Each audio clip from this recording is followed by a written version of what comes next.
Benvinguts a l'Auditori Eduard Vila del Conservatori Municipal de Música de Barcelona. El concert és a punt de començar. Recordem que cal mantenir la mascareta posada i la distància de seguretat i posar els mòbils en mode avió i silenciats per tal de no interferir amb la transmissió per streaming. Utilitzeu les dues sortides habilitades en acabar el concert. Per la porta principal de l'auditori, si necessiteu fer ús de l'ascensor, o per la part lateral dreta de l'escenari marcada amb un rètol que comuniqui directament amb el carrer Bruc. Que tingui un feliç concert.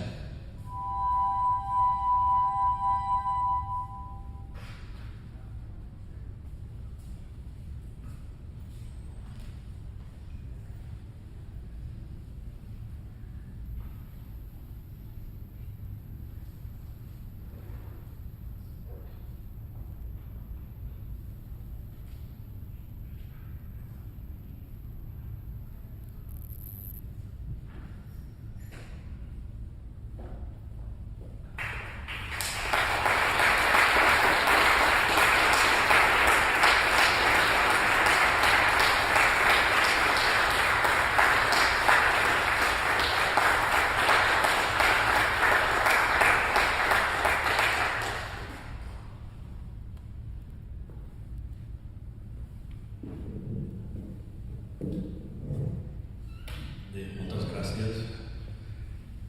Bona tarda. Benvinguts aquí. Potser és l'últim concert abans que ens tanquin totes les activitats culturals que pugueu assistir. El motiu d'aquest concert, quan el vaig plantejar, va ser una espècie d'homenatge, ja es veu en el títol. Voldria fer homenatge especialment a tres clavecinistes especialment que ens han deixat i també una mica d'homenatge a un altre que va ser professor meu.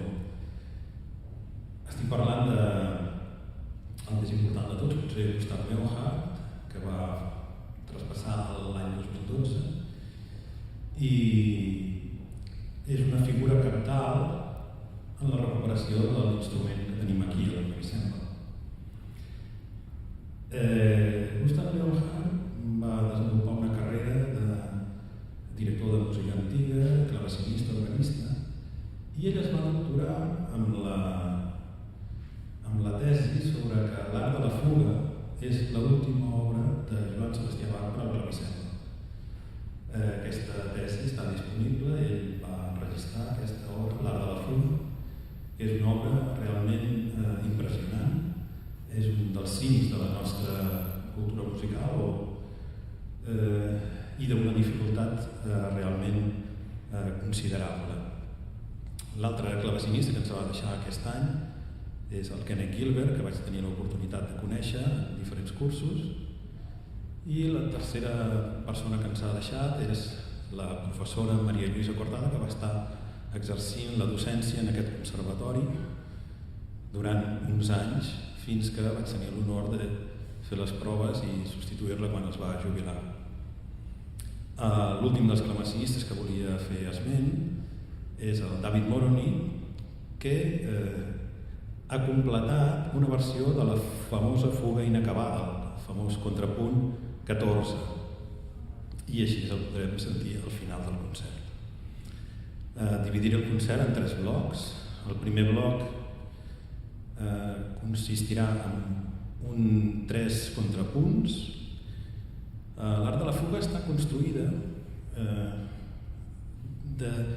no sé si cal que introdueixi el tema de la fuga, si no se'ns faria molt llarg el tema, però bàsicament és una peça construïda sobre un únic tema i tot l'art de la fuga està construït sobre un únic tema. Els primers contrapunts venen a ser d'una certa complexitat mínima, per dir-ho així. I a mesura que anem acostant-nos a l'últim contrapunt, tenim fugues d'una complexitat i d'una dimensió gairebé extraordinàries, que requereix una gran concentració.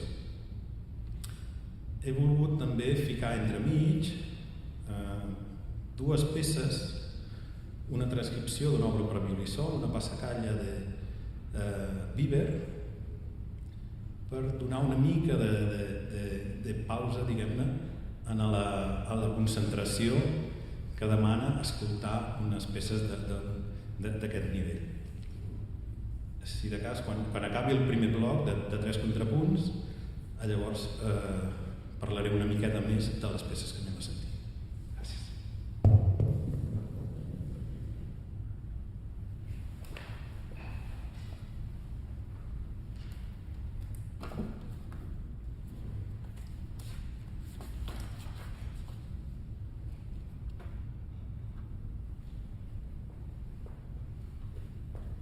Disculpeu un segon, vaig a buscar les ulleres.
Contrapunt número 8.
Molt bé, passaré al segon bloc. El segon bloc s'inicia amb una passacalla del compositor Heinrich Bieber.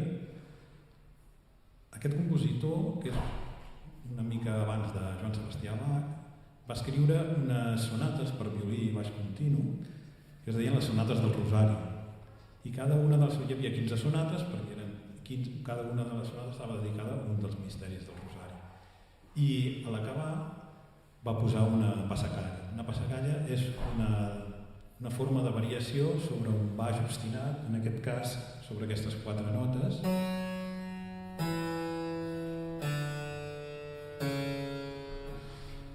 I aquestes 4 notes es repeteixen 65 vegades.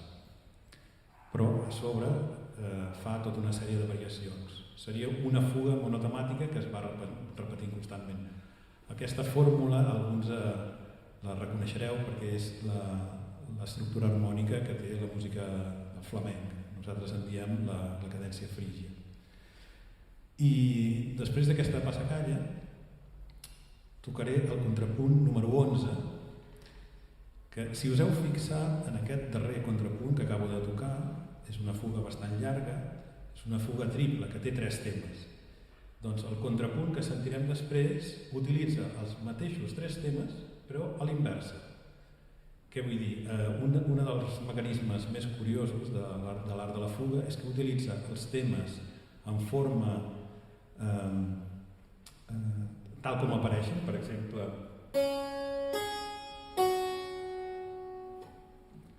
I ara em tocaré al revés.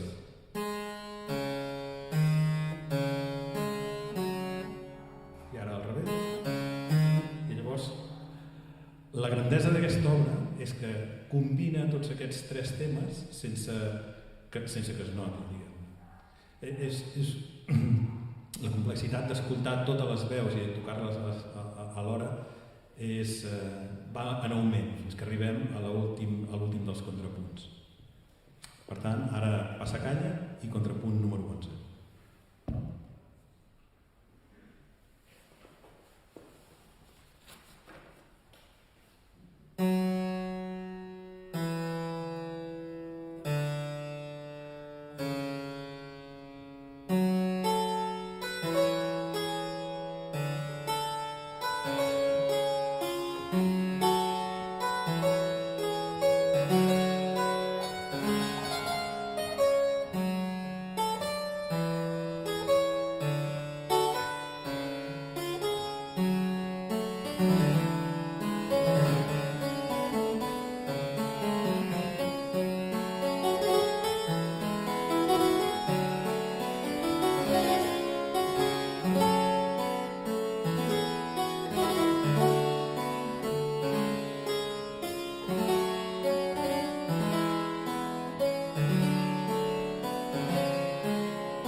Us passaré al tercer bloc i últim.